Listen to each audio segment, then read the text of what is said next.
Hey, we're back with another episode of What's Tea with Tyra. So for today's episode, it's called Be Humble, Don't Fumble. And so we're in Daniel chapter 4, verse 33, and it reads, Immediately, what has been said about Nebuchadnezzar was fulfilled.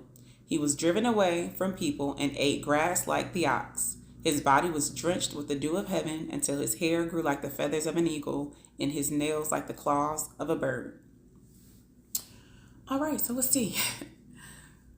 Be humble, do not fumble. Literally what I call this episode, because that's exactly what happened to Nebuchadnezzar.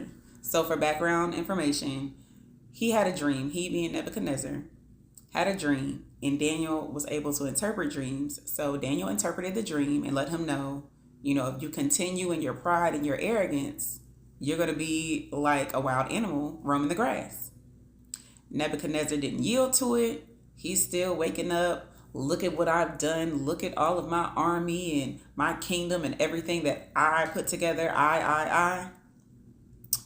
About a year later, it says 12 months later, he was humbled. And so that's when verse 33 comes into play. So what's tea? Don't get to the point where the Lord has to humble you. There is always a warning. He'll let you know. He will convict you. He will send somebody to you. Turn from your wicked ways now. Stop having pride. Stop having arrogance. Stop being rude. Stop being mean. Stop being nasty. Whatever the case may be. He will send you a messenger. He will give you some form of conviction. But if you don't heed to it and you still continue in what you want to do, it's like, now I got to put my heavy hand down. Now I got to do what I said I'm going to do. And so that's exactly what happened to King Nebuchadnezzar. And so it doesn't say how long that happened to him. It just says at the end of that time. So however long he had to go through that, the Lord is definitely gracious and merciful because he was restored to his kingdom. And so after being restored, he even says, I was restored to my throne.